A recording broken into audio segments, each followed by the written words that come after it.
और इस्लाम ने कहा कि जब तुम सब्र के साथ अल्लाह की मदद से चलते रहोगे तो तुम्हारी कामयाबी पूरी दुनिया के सामने एक दिन रह के आएगी। अल्लाहु अकबर।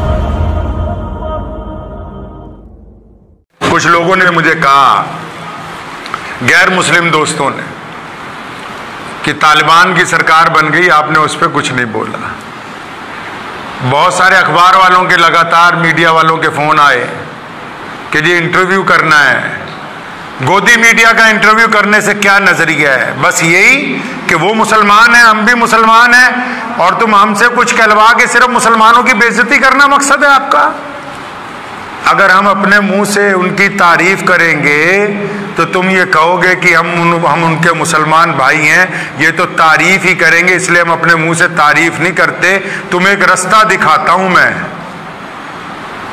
इंटरनेट पे जाके एक लड़की है, ईसाई, अमेरिका इंग्लैंड की रहने वाली, उसका नाम है रेडली हेवन, प्रेस रिपोर्टर है वो गई थी उन लोगों के पास, कैद में रह के आई है, और रेडली ने इंग्लैंड वापस आके ऐलान किया था कि मैं उनको देख के इस्लाम कबूल कर चुकी हूं। तो अगर हम अपने मुंह से कुछ कहेंगे तो तुम बात का बतंगड़ बनाओगे। हमारे दुश्मन की बेटी गई थी, उसी से पूछ लो कि क्या मामला है। हमें वो लोग अच्छे लगते हैं जो हमारे मुल्क के लिए मफाद के अंदर हो। अगर हुकूमत कल को ये समझे कि उनके साथ ताल्लुकात मफाद में हैं, तो हम उन लोगों में से नहीं जो सस्ती शोहरत हासिल करने के लिए कहें कि तुमने ये कहा। ये जो आम काम जो आम लोगों ने अपना लिया है कि बस चैनल खोला और उसके ऊपर बैठ गए दूसरे मजहब की बुराई करने के लिए, दूसरे दीन की बुराई करने के लिए, तो जिनका धंधा नफरत फैलाना है वो सुन लें। हमारी जो कंपनी है, जो मोहम्मद रसूलुल्लाह ने बनाई है, जिसका नाम दीन इस्लाम है, जिसके ऊपर अमल पैरा करके पूरी कायनात में मुसलमान इज्जत के साथ खड़े हैं, हमारे दस्तूर में किसी की बुराई नहीं लिखी। हमारी शरीयत में लोगों को नीचा दिखा के इज्जत बनाने का कोई फार्मूला नहीं है। हाँ, एक फार्मूला है इज्जत पाने का, रसूलुल्लाह का हुक्म है, इस्लाम का हुक्म है कि अपना प्रोडक्ट इतना अच्छा बनाओ कि बस लोग तुम्हारी बुराई करते रह जाएं, लेकिन प्रोडक्ट तुम्हारा ही आगे जाना चाहिए। तो वक्त नहीं है हमारे पास बुराई करने का, हमारे पास वक्त नहीं है इन कामों के लिए कि हम किसी के धर्म के ऊपर कोई बात अपनी जुबान से निकालें। ये उन लोगों का काम है जिनकी रोजी रोटी नफरत की दुकान से चलती है। मोहम्मद और रसूलुल्लाह ने इज्जतें बांटी हैं, और पूरे कायनात में मुसलमान आज भी रसूलुल्लाह की सुन्नत पे अमल करते हैं। हम इज्जतें बांटने वाली कौम है। इस मुल्क की जब आजादी की लड़ाई लड़ी थी, हमने अपनी इज्जतें कुर्बान करके इस रुए जमीन को अंग्रेज से आजाद करवाया है। इसलिए जो चैनल्स वाले ये समझते हैं कि सिर्फ किसी भी बाहर के मुल्क में कुछ होगा को भारतीय मुसलमानों का रगड़ा साथ में लगाना है, तो ये जितना मर्जी जोर लगा लें, इनको चाहिए कभी ग्रास रूट पे आ जाए। मैंने पहले भी ये बात कही थी, ग्रास रूट पे आ जाओ। ग्रास रूट बोलते हैं गली मोहल्लों में आ जाओ। आओ हमारे किसी पड़ोसी हिंदू से पूछो, हम उससे मोहब्बत करते हैं, वो हमसे मोहब्बत करता है। आओ ना किसी सिख से पूछो, चलो किसी दलित के घर चलते हैं, उससे पूछो, चले किसी ईसाई के यहां। तो ग्रास रूट के ऊपर हम तुम्हारी नफरत का जवाब मोहब्बत से देते रहेंगे, और जितना शोर मचाना है मचाओ। परेशानियों से, दुखों से कलमा ला इलाहा इल्लल्लाह मोहम्मद रसूलुल्लाह पढ़ने वाले लोग घबराते नहीं हैं। इसलिए याद रखें, ये इस्लाम का सबक है। कुरान ने कहा कि हर परेशानी के बाद राहत है, अल्लाह का वादा है। कुरान ने कहा कि सब्र करो, अल्लाह तुम्हारे साथ है। कुरान ने कहा सब्र और अल्लाह के नाम लेके अल्लाह से मदद मांगो, तुम ताकतवर हो जाओगे। और इस्लाम ने कहा कि जब तुम सब्र के साथ अल्लाह की मदद से चलते रहोगे तो तुम्हारी कामयाबी पूरी दुनिया के सामने एक दिन रह के आएगी।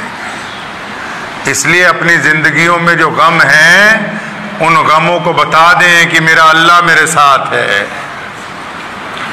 जिंदगी में जो परेशानियां हैं उनको बता दें एक बात कि मेरा रब मेरे साथ है, मैं अल्लाह से मदद ले रहा हूं, मैं अल्लाह की ताकत से ताकतवर हूं, मैं अल्लाह की ताकत से कारोबार में कामयाब रहूंगा, मैंने अल्लाह की ताकत से सेहत हासिल करनी, मैंने अल्लाह की ताकत से अपने घर के मामलात दुरुस्त करने, मैंने अल्लाह की ताकत से इज्जत हासिल करनी। और जो बंदा अल्लाह की ताकत के साथ चलता है, दुनिया की ताकतें उसके आगे चल नहीं सकती। तो करें इंशाअल्लाह ताला। तो कोशिश ये करनी है कि जब कभी कोई परेशानी आ जाए, दुख आ जाए, तो पहली बात घबराना हराम है। क्या है जी? घबराना इस्लाम में हराम है। ये कलमा लिखा ना, ला इलाहा, पहला लफ्ज है चैलेंज का। फरमाया हम नहीं मानते, डरते नहीं हैं हम। फिर अल्लाह को मानने की बात कही। मुसीबतों से नहीं डरते, परेशानियों से, दुखों से नहीं डरते। और याद रखो, बंदा वही है जो दुख दर्द में अपने भाई के साथ खड़ा। बंदा जब कामयाब हो जाता है ना, कोई बंदा मंत्री बन जाता है, कोई वजीर आजम बन जाता है, कोई बड़ा अफसर लग जाता है, तो आप उनके दफ्तर में जाओ तो आपको कुछ लोग ऐसे मिलेंगे जो बेपरवाही से दरवाजा खोल के अंदर जाते हैं, बाहर आते हैं, जो जाके वजीर का हाथ पकड़ के कहते उठ यार इधर आ, पहले हमारी बात सुन। कौन लोग हैं वो लोग होते हैं कि जब बंदा कुछ में ही नहीं होता, वो उसके साथ खड़े होते हैं। ये वो लोग हैं कि जब बंदा मुसीबत और परेशानी में होता है, जब भीड़ छट जाती है, तो ये वो चंद दोस्त होते हैं जो कंधे से कंधा मिला के कहते हैं कि हम अल्लाह की ताकत से तेरे साथ हैं। फिर जब बंदा पावर में आता है, दुनिया बाहर खड़ी होती है, वो गरीब दोस्त, वो बेतकल्लुफ दोस्त, वो बचपन के दोस्त, वो मुसीबत के दोस्त, वो गमों के दोस्त उस कुर्सी के ऊपर साथ में आके बैठते हैं जो अल्लाह ने उसको ताकत के जरिए दी होती है। ये ना समझें कि बड़े आदमी की यारी दौलत से मिलती है, नहीं।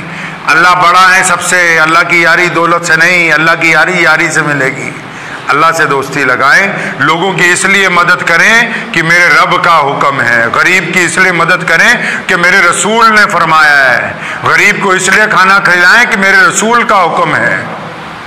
अपने पड़ोसी की, चाहे वो हिंदू हो, सिख हो, दलित हो, ईसाई हो, इसलिए मदद करनी कि मेरे रसूल ने फरमाया कि हम इंसानों के गमों का मदावा करने के लिए आए हैं। रसूलुल्लाह ने मुसलमान को ईमान ही इसीलिए दिया है कि हम दुखी दिलों के ऊपर मरहम लगाने के लिए इस दुनिया के अंदर आए हैं। गुंडागर्दियां तो बहुत सारे लोग करते हैं, हम गुंडागर्दियों को रोक के लोगों को राहत पहुंचाने वाले लोग हैं।